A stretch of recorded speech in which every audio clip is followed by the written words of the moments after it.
Hello everyone, मैं कौशलेंद्र कुमार। स्वागत है आपका इस चैनल में जिसका नाम है मैथ्स बाय कौशलेंद्र सर। इस चैनल में 11th 12th और जेई लेवल के मैथ्स की पढ़ाई होती है। आज हम लोग पढ़ेंगे कंटिन्यूटी का लेक्चर 4। इसमें एनसीईआरटी एक्सरसाइज 5.1 का कुछ क्वेश्चन करेंगे।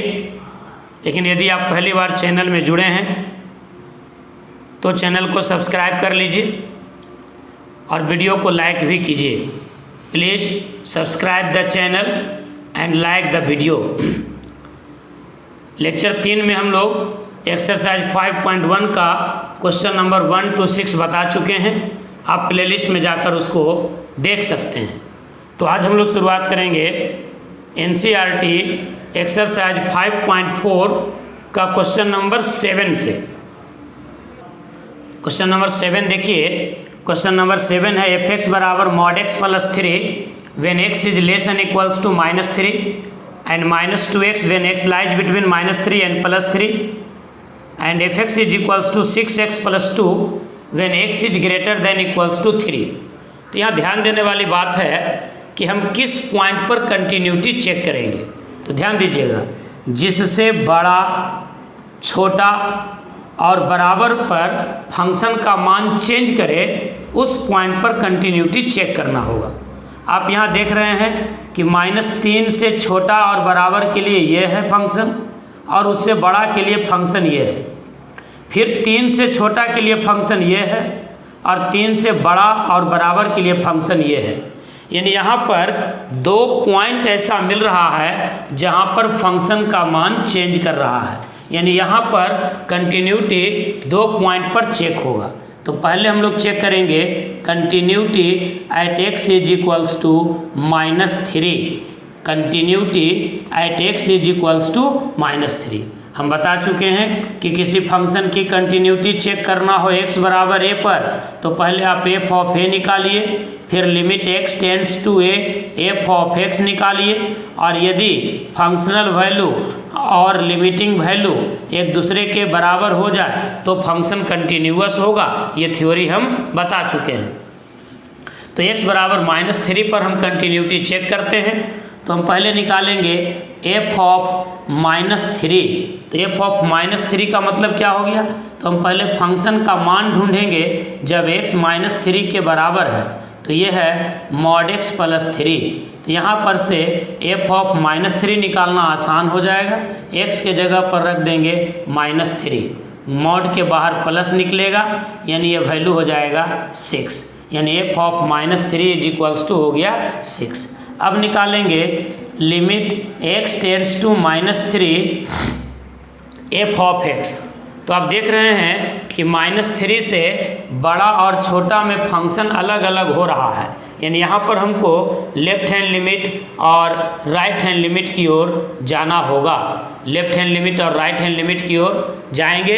यानी पहले हम निकालेंगे लेफ्ट हैंड लिमिट, फिर निकालेंगे राइट हैंड लिमिट। तो पहले हम निकालते हैं लेफ्ट हैंड लिमिट बराबर होगा x tends to -3 negative f of x। इसका मतलब हो गया limit x tends to -3 negative. और क्या पढ़ेंगे इसको? फंक्शन का मान जब x -3 से कम है। तो जब x -3 से कम है तो यह है आपका mod ऑफ x प्लस 3। अब लेफ्ट हैंड लिमिट को कैलकुलेट करने के लिए हमने कहा था पुट कर देना है x is equals to -3 -h। तो जब x टेंड्स टू होगा -3 h टेंड्स टू 0 हो जाएगा। यानी यहाँ पर हो जाएगा आपका limit h tends to 0, x के जगह पर -3 -h प्लस 3। अब h के जगह पर अब रख देंगे 0 तो मिलेगा -3 प्लस 3, mod से बाहर निकलेगा 3 और 3 मिल करके हो जाएगा 6। अब इसके बाद हम निकालेंगे राइट हैंड लिमिट। तो ये हो जाएगा limit x tends to -3 positive f of x। मतलब होगा limit x tends to -3 positive और फंक्शन का मान जब x -3 से बड़ा हो। तो जब x -3 से बड़ा है तो फंक्शन का मान देख रहे हैं आप -2x है।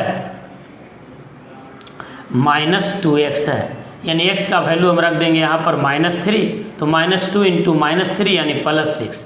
लेकिन एग्ज़ाम में आपको बनाने के लिए यहाँ मेथड से चलना होगा।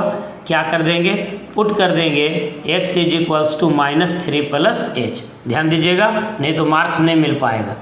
तो when x tends to -3 h tends to 0। तो अब ये सवाल हो जाएगा limit h tends to 0 -2 times of x के जगह पर -3 + h। अब h के जगह पर रख देंगे 0, तो -3 + 0 यानी -3 इंटू -2 यानी +6। तो आपने देखा कि लेफ्ट हैंड लिमिट और राइट हैंड लिमिट दोनों भी इवैल्यूएट हो गया और इनका वैल्यू हो गया 6, यानी left hand limit is equals to right hand limit is equals to 6, यानी limit x tends to -3 f of x बराबर हो गया 6। अब हमको देखना है कि क्या फंक्शनल वैल्यू और लिमिटिंग वैल्यू दोनों बराबर हुआ। तो f -3 बराबर भी 6 था और लिमिट भी 6 हो गया। इसका मतलब हम लिख सकते हैं देयरफॉर f ऑफ -3 बराबर limit x tends to -3 f of x, ये दोनों बराबर हो गया। इसका मतलब क्या हो गया भाई, इसका मतलब हो गया कि function is continuous at x is equals to -3। ये एक पार्ट का आंसर हो गया। x इज इक्वल्स टू -3 पर फंक्शन कंटिन्यूअस हो गया। तो अब दूसरा पार्ट देखेंगे। अब हम चेक करेंगे continuity at x is equals to 3, B number में। ये पोर्शन हम लोग देख लिया, x बराबर -3 पर फंक्शन कंटिन्यूअस हो गया। अब देखते हैं हम लोग continuity at x is equals to 3। तो x इज इक्वल्स टू 3 पर हम पहले क्या निकालेंगे, f ऑफ 3। f ऑफ 3 का मतलब क्या हुआ, फंक्शन का वैल्यू जब x इज इक्वल्स टू 3 हो जाए। तो x इज इक्वल्स टू 3 है तो क्या है आपका 6x + 2। तो f of 3 is equals to क्या हो जाएगा 6 इंटू 3 + 2 यानी 20। तो f ऑफ 3 का वैल्यू मिल गया आपको 20। f ऑफ 3 हो गया आपका 20। समझ में आ गया बात। अब निकालते हैं लेफ्ट हैंड लिमिट, पहले निकालेंगे limit x tends to 3 f of x। Functional value हो गया। अब निकालेंगे लिमिटिंग वैल्यू। अब देख रहे हैं कि x का वैल्यू 3 से ज़्यादा और 3 से कम के लिए अलग अलग फंक्शन है। इसका मतलब हमको लेफ्ट हैंड लिमिट और राइट हैंड लिमिट में जाना पड़ेगा। तो हम पहले निकालते हैं लेफ्ट हैंड लिमिट। तो लेफ्ट हैंड लिमिट बराबर होगा limit x tends to 3 negative f of x। इसका मतलब हो गया limit x tends to 3 negative function का मान जब x 3 से कम हो। तो जब x 3 से कम है तो देखिए फंक्शन क्या है -2x। अब इस लिमिट को बनाने के लिए क्या करेंगे, पुट कर देंगे x is equals to 3 - h। तो जब x टेंड्स टू 3 होगा h टेंड्स टू 0 हो जाएगा, यानी सवाल हो जाएगा limit h tends to 0 -2 times of x के जगह पर 3 - h के जगह पर रख देंगे 0। तो 3 - 0 यानी 3 इंटू -2 हो गया -6। अब निकालेंगे हम राइट हैंड लिमिट। तो राइट हैंड लिमिट बराबर होगा limit x tends to 3 positive f of x, यानी limit x tends to 3 positive. और क्या पढ़ेंगे, फंक्शन का वैल्यू जब x का मान 3 से ज़्यादा हो जाए। तो फंक्शन का वैल्यू क्या है, जब x का मान 3 से ज़्यादा होगा तो 6x + 2 है, यानी यहाँ हम लिखेंगे 6x + 2। और राइट हैंड लिमिट बनाने का तरीका है पुट कर देंगे x is equals to 3 + h। तो जब x टेंड्स टू 3 होगा h टेंड्स टू 0 होगा, यानी ये सवाल हो जाएगा limit h tends to 0 6 into x के जगह पर 3 + h अब +2। अब h के जगह पर रख देंगे 0, तो 3 + 0 यानी 3 इंटू 6 18 + 2 यानी 20। तो आप यहाँ क्या देख रहे हैं कि लेफ्ट हैंड लिमिट -6 है और राइट हैंड लिमिट 20 है। इसका मतलब left hand limit is not equals to right hand limit. और लिमिट के थ्योरी में हमने आपको बताया था कि जब लेफ्ट हैंड लिमिट और राइट हैंड लिमिट बराबर नहीं हो तो ऐसे स्थिति में लिमिट एग्जिस्ट नहीं करेगा। यानी limit x tends to 3 F of x does not exist, ये एग्जिस्ट नहीं किया। तो जब एग्जिस्ट ही नहीं किया तो इसका मतलब फंक्शन की कंटिन्यूटी पर ब्रेक लग गया। अगर एग्जिस्ट करता तब हम चेक करते कि फंक्शनल वैल्यू और लिमिटिंग वैल्यू बराबर है या नहीं। यहाँ तो लिमिटिंग वैल्यू एग्जिस्ट ही नहीं किया तो तीसरा कंसेप्ट में जाने की ज़रूरत ही नहीं है। यहीं पर लिख देंगे कि F of X is not continuous at X बराबर 3। यानी सवाल का फाइनल जवाब हो गया कि F of X is continuous at X बराबर -3 and is not continuous at x is equals to 3। उम्मीद है कि ये सवाल आप अच्छे से सीख गए होंगे। यदि आपको वीडियो अच्छा लगता है तो लाइक ज़रूर कीजिए, चैनल को सब्सक्राइब भी कीजिए और दोस्तों के साथ शेयर भी कीजिए। वीडियो को पॉज करके एक बार फिर से बना लीजिएगा, अच्छे से देख करके। जब तक 2 बार 3 बार नहीं बनाइएगा तब तक आपको बाय मेथड पूरा क्लियर नहीं होगा। ऑब्जेक्टिव सवाल बनाने में ये सेकंडों में बन जाएगा, लेकिन मैं ये बोर्ड के लिए वीडियो बना रहा हूँ। चलिए एक और सवाल की ओर चलते हैं।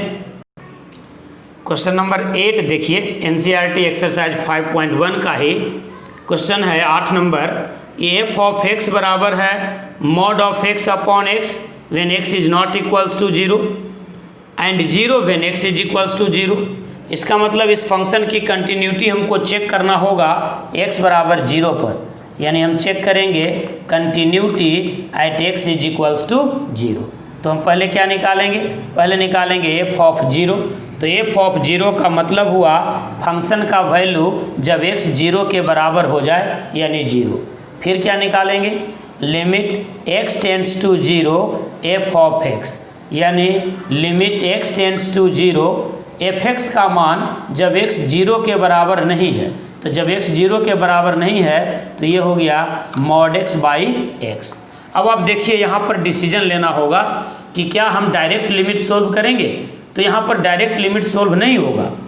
क्यों? मैं लिख देता हूँ, डायरेक्ट लिमिट सोल्व नहीं होगा, सोल्व नहीं करना है। क्यों? क्योंकि आप जानते हैं कि मॉड x का वैल्यू 0 से बड़ा और छोटा में बदल जाता है, क्योंकि मॉड x बराबर होता है x जब x पॉजिटिव हो और जो है उसका निगेटिव जब x नेगेटिव हो। ये आप बाद में वीडियो देखेंगे तो आपको समझ में आएगा। मैं लिख दिया हूँ, अब मैं मिटा देता हूँ। अब वीडियो पॉज करके पीछे इसको देख सकते हैं। कहने का मतलब ये हुआ कि मॉड x का वैल्यू बदल जाता है। मॉड x का जो वैल्यू है वो होता है जो है वही, लेकिन तब जब वह पॉजिटिव हो, और जो है उसका निगेटिव जब वह निगेटिव हो, इनपुट निगेटिव हो। यानी ऐसी स्थिति में हमको क्या करना होगा भाई? तो लेफ्ट हैंड लिमिट और राइट हैंड लिमिट चलना होगा लेकर के। डायरेक्ट सवाल बनाना महंगा पड़ जाएगा, मार्क्स आपको नहीं मिलेगा। ज़रा ध्यान दीजिएगा। तो अब हमको यहाँ लेफ्ट हैंड लिमिट और राइट हैंड लिमिट में जाना होगा। तो हम पहले चलते हैं लेफ्ट हैंड लिमिट की ओर। तो लेफ्ट हैंड लिमिट होगा limit x tends to 0 negative F of x। इसका मतलब हो गया limit x tends to 0 negative, function का वैल्यू हो गया mod of x upon x, mod of x upon x। तो आप क्या कह सकते हैं इसमें? जब x 0 से कम है, जब x 0 से कम है तो ऐसी स्थिति में मॉड x का वैल्यू क्या हो जाएगा? -x। यानी हो जाएगा limit x tends to 0 negative, mod x का वैल्यू हो जाएगा -x divided by x। Cut गया, यानी क्या मिल गया? -1। अब निकालते हैं हम लोग राइट हैंड लिमिट। तो राइट हैंड लिमिट हो जाएगा limit x tends to 0 positive f of x, यानी limit x tends to 0 positive mod of x upon x, यानी limit x tends to 0 positive. x जब पॉजिटिव है तो mod x का वही वैल्यू मिलेगा, यानी यहाँ वैल्यू मिल गया आपको 1। यानी बड़ा सिंपल बात हो गया कि left hand limit is not equals to right hand limit. इसका मतलब हो गया कि limit x tends to 0 F of x does not exist. तो जब फंक्शन का लिमिट ही एग्जिस्ट नहीं किया, इसका मतलब फंक्शन डिसकंटिन्यूअस हो गया। यानी लिखेंगे therefore f x is not continuous at x is equals to 0। x is equals to 0 पर फंक्शन कंटिन्यूअस नहीं हुआ। आप ये भी लिख सकते हैं the only point of discontinuity is x is equals to 0, या x is equals to 0 is the point of discontinuity. x is equals to 0 is the point of discontinuity, ये डिसकंटिन्यूटी का पॉइंट हो गया। उम्मीद है कि ये सवाल भी आपको अच्छे से समझ में आ गया होगा। इसको लाइव क्लास में हम इसलिए नहीं लिए कि उस समय कमेंट करते हैं तो पूरा कंसंट्रेशन आपको सवाल पर नहीं बन पाएगा। ये सिर्फ और सिर्फ बोर्ड लेवल के लिए हम बता रहे हैं, 12th बोर्ड के लिए, उसमें भी बिहार बोर्ड और CBSE बोर्ड दोनों के लिए बहुत ही इम्पोर्टेंट है। आशा है कि आप लाइव क्लास की तरह इस